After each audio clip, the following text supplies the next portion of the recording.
ਕਾਂਗੇ ਤੁਹਾਡੀ ਤੁਸੀਂ ਇਹਦੇ ਵੀ ਲੰਮੇ ਪਏ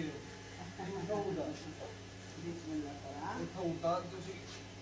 ਆਏ ਹਾਏ ਅੱਲਾ ਰੱਖਾ ਜੀ ਅੱਲਾ ਰੱਖ ਕਿੱਥੇ ਗਿਆ ਹੈ ਮਾਰਿਓ ਚੀਜ਼ਾਂ ਗੁਜ਼ਾਰੋ ਤੁਹਾਡੇ ਜੋਗਾ ਕੁਝ ਸਮਾਨ ਸੀ ਤੇ ਕਿਉਂ ਲੈ ਕੇ ਆਇਆ ਮੈਂ ਇਹ ਗੋਸ਼ਤ ਸੀ ਤੇ ਮੈਂ ਕਿਹਾ ਤੁਸੀਂ ਠੀਕ ਤੁਸੀਂ ਹੁੰਦੇ ਨੇ ਬੁਖਾਰ ਚੜਿਆ ਤੁਹਾਨੂੰ ਥੋੜਾ ਬਹੁਤਾ ਖਾਓ ਕਿ ਅੱਲਾ ਤੰਦਰੁਸਤੀ ਦੇ ਤੁਹਾਨੂੰ ਬਹਾਰ ਨਾ ਪ੍ਰੇਸ਼ਨ ਨੇ ਨਹੀਂ ਕਮਜ਼ੋਰ ਕੀਤਾ ਬਹਾਰ ਨੇ ਕਮਜ਼ੋਰ ਕੀਤਾ ਹਾਂ ਇੱਧਰ ਆ ਸ਼ੇਰਿਆ ਇਹ ਮਮਾ ਸ਼ੇਰ ਤੂੰ ਵੀ ਗਿਆ ਸੀ ਦੇਖ ਲਓ ਉਹ ਤੇ ਨੂੰ ਦੱਸੋ ਸੂ ਨੂੰ ਆਪਣੀ ਉਸ ਅੱਛਾ ਜਿਹੜਾ ਵੀ ਚੇਂਜ ਗਿਆ ਅੱਜ ਕੱਦਾਂ ਦਾ ਤੇ ਗਾਜਰ ਦਾ ਜੂਸ ਕੱਢ ਕੇ ਦੇ ਦੇਣਾ ਪਹਿਲਾਂ ਆਹੋ ਉਹ ਗਲਾਸ ਪੀਣੀ ਆ ਤੇ ਮਾਂ ਮੇਰੀ ਕਿਉਂ ਦਿਲ ਛੋਟਾ ਨਾ ਕਰੋ ਠੀਕ ਅਲਹਮਦੁਲਿਲਾ ਠੀਕ ਹੋ ਚੱਲੇ ਹੋ ਟਾਈਮ ਬੁਖਾਰ ਨੇ ਮੈਂ ਸਾਰੀ ਪਰੇਸ਼ਾਨ ਉਮਰ ਕੀਤਾ। ਐਡੀ ਬਿਮਾਰ ਨਹੀਂ ਸਮਝਦੀ ਤੇ ਬੁਖਾਰ ਮਤ ਮਾਰ ਛੜੀ ਨਹੀਂ ਤੇ ਉਹ ਜੀ ਤੇ ਖੈਰ ਸੱਲਾ ਸੀ ਮੈਂ ਤੇ ਮਿੱਧ ਮੁੱਧ ਕੇ ਬਹਾਰ ਨੂੰ ਲੰਘ ਜਾਂਦੀ ਸਾਂ ਹੁਣ ਮਿੱਧਾਂ ਜੋਗੀ ਨਹੀਂ ਰਹੀ ਮਾਂ ਜਾਨ ਬਿਸਮਿਲ੍ਲਾ ਬੜੀ ਗੱਲ ਹੈ ਤੁਹਾਡੇ ਤੇ ਭਰਾ ਅੱਜ ਵੀ ਇਦਾਂ ਲਈ ਆਉਂਦੇ ਨੇ ਪਿਆਰ ਜੇ ਗਈ ਫੇਰ ਈਦ ਹੈ ਪੁੱਤਰ ਈਦਾਂ ਭਰਾ ਜਿਉਂਦੇ ਰਹਿਣ ਵੀਰੇ ਉਹ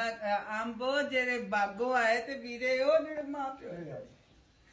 ਸਾਰੀ ਉਮਰ ਈਦ ਦਿੰਦੇ ਰਹੇ ਨੇ ਕਿਹੜੀ ਨਵੀਂ ਈਦ ਦੇਣ ਲੱਗੇ ਨੇ ਮਾਂ ਸਦਕੇ ਜਾਏ ਵੀਰ ਆਪਣੇ ਨੇ ਜਿਹੜੇ ਈਦਾਂ ਦਿੰਦੇ ਨੇ ਅੱਛਾ ਮੈਂ ਤਾਂ ਨਹੀਂ ਪੈਸੇ ਰਹਿਣ ਦੇ ਨਹੀਂ ਪੈਸੇ ਰਹਿਣ ਨਹੀਂ ਪੁੱਤ ਪੈਸੇ ਰਹਿਣ ਮੈਂ ਨਹੀਂ ਪੁੱਤ ਪੈਸੇ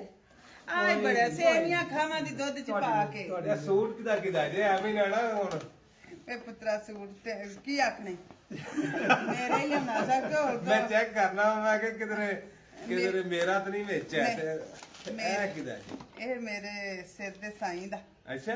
ਤੁਹਾਡਾ ਮਤਲਬ ਉਹ ਨਾ ਆਪਣਾ ਜਿਹੜਾ ਸਗਨੋਂ ਪੂਰਾ ਕੀਤਾ ਮੇਰੇ ਤੁਹਾਡੇ ਲਈ ਸੇਵੀਆਂ ਮੈਂ ਤੇ ਬੜੀ ਵਾਰ ਆਖਿਆ ਜਦੋਂ ਵਾਲਦੈਨ ਕੁਰਬਾਨੀ ਦਿੰਦੇ ਹੋਣ ਨਾ ਹਾਂਜੀ। ਤੇ ਉਹ ਇਜਾਜ਼ਤ ਦੇ ਛੱਡਦੇ ਨੇ ਕਿ ਲੈ ਪੁੱਤਰਾ ਹੁਣ ਆਪਣੇ ਨਾਂ ਦੀਆਂ ਦੇ ਸਾਡੇ ਨਾਂ ਦੀਆਂ 100 ਹੋ ਗਈ ਏ ਹਾਂ ਤੇ ਮੈਂ ਉਹਨਾਂ ਦੀ ਸਾਡੀ 100 ਕੀ ਈਦ ਹੋ ਗਈ ਏ ਰਹਿਣ ਦੇ ਦੋ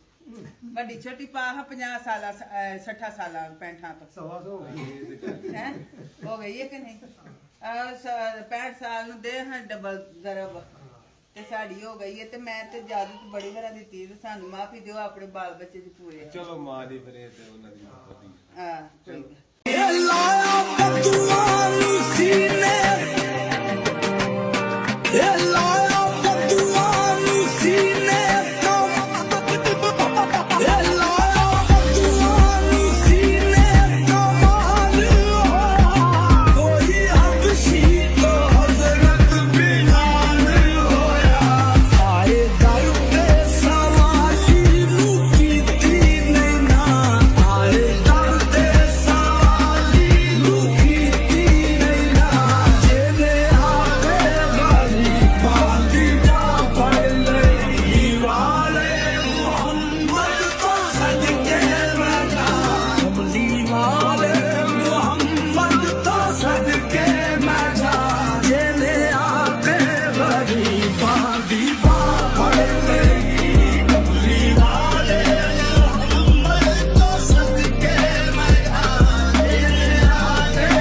ਤੂੰ ਇੱਥੇ ਰਹਿ ਪੁੱਤਰ ਮੈਂ ਕੰਮ ਤੇ ਟੁਰ ਚੱਲਾਂ ਤੂੰ ਪੁੱਤਰ ਪਾਣੀ ਸਦਕੇ ਜਾਏ ਬਾਬਾ ਤੂੰ ਪੁੱਤਰ ਇੱਧਰ ਹੀ ਰਹਿ ਨਾ ਸੋਹਣੇ ਐ ਲੋ ਉਹ ਸਭ ਤੋਂ ਪਹਿਲਾਂ ਐ ਲੋ ਉਹ ਲੋ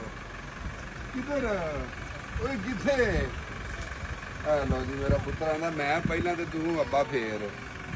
ਤੇ ਇਹ ਰੋਜ਼ ਦਿਹਾੜੀ ਇਹ ਸਿਆਪਾ ਰਹਿੰਦਾ ਅੱਗੇ ਦਾਦੋ ਜਾਨੀ ਹੁੰਦੇ ਸਨ ਇੱਥੇ ਬੈਠੇ ਹੁੰਦੇ ਉਹਨਾਂ ਸੋਹਣਾ ਹੀ ਚੁੱਕ ਲੈਂਦੇ ਹੁੰਦੇ ਸਨ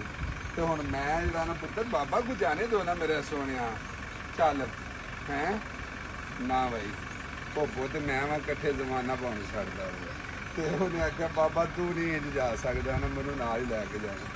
ਤੇ ਇਹ ਨਿੱਕੀਆਂ ਨਿੱਕੀਆਂ ਗੱਲਾਂ ਜਿਹੜੀਆਂ ਨੇ ਨਾ ਬੜੀਆਂ ਮਿਸ ਕਰੀਦੀਆਂ ਨੇ ਇੱਥੇ ਆਈ ਜਾਈ ਰਹੀ ਜਾਣ ਤੋਂ ਪਹਿਲਾਂ ਇੱਕ ਵਾਰੀ ਮੂੰਹ ਚ ਮਾਈਦਾ ਸੀ ਮਾਂ ਪਿਓ ਕੋਲੋਂ ਤੇ ਬੜਾ ਮਜ਼ਾ ਆਉਂਦਾ ਸੀ ਤੇ ਜਾਣ ਦਾ ਵੀ ਮਜ਼ਾ ਆਉਂਦਾ ਸੀ ਕੰਮ ਤੇ ਅੱਗੇ ਪਿੱਛੇ ਤੇ ਇਨਸ਼ਾਅੱਲਾ ਦੁਆ ਹੈ ਕਿ ਵੈਰੀ ਸੂਨ ਇਨਸ਼ਾਅੱਲਾ ਸਾਡੇ ਕੋਲ ਫਿਰ ਮੌਜੂਦ ਹੋਣਗੇ लेकिन अजकल तबीयत मां होरां दी तबीयत ठीक नहीं बुखार बहुत ज़्यादा रहिंदा पता नहीं कमजोरी की वजह तो रहिंदा या किस वजह तो रहिंदा अल्लाह पाक सेहत तंदुरुस्ती दे तुसीं भी सारे दुआ करना जरूर अल्लाह पाक आसानियां फरमाए उन्हां दे हक विच आमीन। हाँ जी ਬੜੀ ਦੀ ਦੁਨੀਆ ਨਾ ਵਿੱਚ ਕਮੈਂਟ ਪਤਾ ਕਰਦੀ ਏ ਆਂਦੇ ਇਹ ਹੋਰੇ ਸਿਰਫ ਮਾਂ ਕੋਲ ਵੀਡੀਓ ਬਣਾਉਣ ਟੁੱਟ ਜਾਂਦੇ ਨੇ ਨਹੀਂ ਪੁੱਤਰ ਮੇਰੇ ਪੁੱਤਰਾਂ ਦੇ ਲੰਗੋਟੀਏ ਯਾਰ ਨੇ ਜਿੰਦੇ ਰਹਿਣ ਹਾਂਜੀ। ਅੱਲਾ ਜ਼ਿੰਦਗੀ ਦੇ ਤੇ ਪਿੰਡਾਂ ਦੇ ਯਾਰ ਇਹ ਨਹੀਂ ਇੱਕ ਦੋ ਹੁੰਦਾ ਕਵਾ ਟੋਲਿਆਂ ਦੇ ਟੋਲੇ ਯਾਰ ਹੁੰਦੇ ਹਾਂ। ਬਾਟੇ ਖੇਡਣ ਵਾਲੇ ਯਾਰ ਸਨ ਕ੍ਰਿਕਟ ਖੇਡਣ ਵਾਲੇ ਕ੍ਰਿਕਟ ਯਾਰ ਖੇਡਣ ਵਾਲੇ ਯਾਰ ਸਨ ਤੇ ਹੁਣ ਤੇ ਤੁਹਾਨੂੰ ਪਤਾ ਹੈ, ਸ਼ੁਰੂ ਤੋਂ ਮੈਂ ਤੇ ਬਾਜ਼ਾਰ ਜਾਂਦੀ ਸੀ ਜਾਣੀ ਸਕੂਟਰ ਤੇ ਬਾਕੀ ਨੂੰ ਘਰ ਚ ਦਾਨਾ ਵੀ ਛੱਡ ਕੇ ਇਹ ਸਾਰੇ ਮੁੰਡੇ ਮੈਨੂੰ ਸਭ ਤੁਹਾਡੀ ਪਹਿਚਾਣ ਹੀ ਭੁੱਲ ਗਈ ਸੀ ਉੱਥੇ ਜਾ ਲੇਕਿਨ ਤੇ ਤੁਸੀਂ ਸਕੂਟਰ ਤੇ ਬਾੜਾ ਤੱਕ ਨਾ ਅਮਾ ਜੀ ਚਲੋ ਚਲੋ ਛੱਡ ਇਹ ਮੇਰੇ ਪੁਰਾਣੇ ਪੁੱਤਰ ਨੇ ਜਿਉਂਦੇ ਮੈਂ ਰਹਿਣ, ਮੈਨੂੰ ਪਿੰਡ ਪਤਾ ਦੇ ਲੱਗਿਆ ਪੁੱਤਰ ਕਿ ਇਹ ਪੁਰਾਣੇ ਇਹ ਪਿੰਡ ਦੇ ਜਦੋਂ ਆਰਾਮਾਰ ਜਾਂਦੇ ਹੁੰਦੇ ਨਾ ਤੇ ਆਹ ਪਿੱਛੇ ਸਕੂਟਰ ਲੈ ਕੇ ਬਾਹਰ ਕਰਾਓ ਬਹੁਤ ਨਹੀਂ ਬੜੀ ਨਹੀਂ ਨਹੀਂ ਜਿਉਂਦੇ ਰਹੋ ਭਾਈ ਅੱਲਾ ਜ਼ਿੰਦਗੀ ਦੇ ਜੇ ਤੰਦਰੁਸਤੀ ਦੇ ਜੇ ਸਿਹਤ ਦੇ ਜੇ ਮੇਰੇ ਮਾਲਕ ਅੱਲਾ ਅੱਗੇ ਮੇਰੀ ਤੁਹਾਨੂੰ ਦੁਆ ਵੇ ਸਿਹਤ ਜਿੱਥੇ ਦੇਵੇ, ਜਿੱਥੇ ਮੇਰੇ ਫਟਾਫਟ ਦੇਸੀ ਪਰਦੇਸੀ ਵਸਦੇ ਨੇ ਅੱਲਾ ਉਹਨਾਂ ਨੂੰ ਜ਼ਿੰਦਗੀ ਦੇ ਤੰਦਰੁਸਤੀ ਦੇ ਜਿਨ੍ਹਾਂ ਦੀਆਂ ਮਾਵਾਂ ਦੁਨੀਆ ਤੋਂ ਤੁਰ ਗਈਆਂ ਨੇ ਅੱਲਾ ਉਹਨਾਂ ਨੂੰ ਨੇਕ ਹਦਾਇਤ ਦੇਵੇ ਤੇ ਅੱਲਾ ਪਾਕ ਉਹਨਾਂ ਨੂੰ ਹਰ ਨੇਕ ਮਕਸਦ ਚ ਕਾਮਯਾਬੀਆਂ ਵਾਲੀ ਜ਼ਿੰਦਗੀ عطا ਫਰਮਾਏ ਵੇਖ ਹੁਣ ਮਾਂ ਦੁਨੀਆ ਤੋਂ ਤੁਰ ਗਈ ਆ ਨਾ ਉਹ ਬਰਤਵਣੀ ਆ ਕੋਈ ਵੀ ਤੇ ਸਾਨੂੰ ਉਹ ਜਦੋਂ ਗਲੀ ਬਾਜ਼ਾਰ 'ਚ ਮਿਲਦੀ ਸੀ ਅੱਜ ਹੀ ਮਿਲਦੀ ਜਿਵੇਂ ਚੰਨ ਮਿਲਦਾ ਆਓ ਜੀ ਉਹ ਆਇਆ ਸੱਚਿਆ ਯਾਰ ਮਾਂ ਠੀਕ ਹੋ ਸ਼ੁਕਰ ਹੈ ਅੱਲਾ ਦਾ ਪੁੱਤਰ ਤੁਸੀਂ ਸੁਣਾਓ ਮਾਂ ਦਾ ਤਾਂ ਤੁਹਾਨੂੰ ਮਸਾ ਹੀ ਬਣ ਗਿਆ ਮਾਂ ਦੀ ਘਰ ਲਵੇ ਤੇ ਤੁਸੀਂ ਆਰਾਮ ਨਾਲ ਘਰ ਬਹੋ ਨਾ ਆ ਮਾਂ ਬਾਹਰ ਹੀ ਨਿਕਲ ਨਹੀਂ ਪਤਾ ਨਹੀਂ ਕਮਜ਼ੋਰੀ ਤੋਂ ਬੁਖਾਰ ਚੜ ਜਾਂਦਾ ਪਰਸੂ ਆ ਹੋ ਗਿਆ ਚੱਲ ਗਏ ਆਈ ਤੇ ਬੁਖਾਰ ਕਮਜ਼ੋਰੀ ਤੋਂ ਚੜਦਾ ਪਿਆ ਤੇ ਲੈਂਦਾ ਨਹੀਂ ਜਾਣ ਨਹੀਂ ਪਿਆ ਛੱਡਦਾ ਇਹਨੇ ਅੱਲਾ ਜਣੇ ਹੁਣ ਮੈਨੂੰ ਸਾਊਥ ਅਫਰੀਕਾ ਖੜਨਾ ਤੇ ਪਰ ਕਬਰਾਂ 'ਚ ਖੜਨਾ ਨਹੀਂ ਅੱਲਾਹ ਤਾਲਾ ਤੁਹਾਨੂੰ ਜ਼ਿੰਦਗੀ ਦੇਵੇ ਸੌਲ ਤੇ ਜਾਓ ਅਸੀਂ ਤਾਂ ਨਾ ਤੁਸੀਂ ਸਾਡੇ ਕੋਲ ਹੀ ਰਹੋ ਚਲੋ ਪੁੱਤਰ ਉਹ ਵੀ ਤੁਹਾਡਾ ਭਰਾ ਵੇ ਇਹ ਵੀ ਤੁਸੀਂ ਵੀ ਇੱਥੇ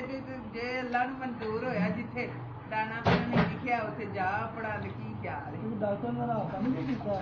ਕੀਤਾ ਡਾਕਟਰ ਨਾਲ ਰਾਬਤਾ ਦਵਾਈ ਦਿੰਦਾ ਪਿਆ ਅੱਛਾ ਲੇਕਿਨ ਕਮਜ਼ੋਰੀ ਹੋ ਗਈ ਹੈ ਉਹਦੀ ਵਜ੍ਹਾ ਹਾਂ ਇਹਦੀ ਤਾਕਤ ਕੋਈ ਖਤਮ ਹੋ ਗਈ ਹੈ ਅੱਗੇ ਵੀ ਪ੍ਰੈਸ਼ਰ ਹੋਏ ਹੋਏ ਹਾਂ ਅੱਲਾਹ ਤਾਲਾ ਸੇ ਹਾਂ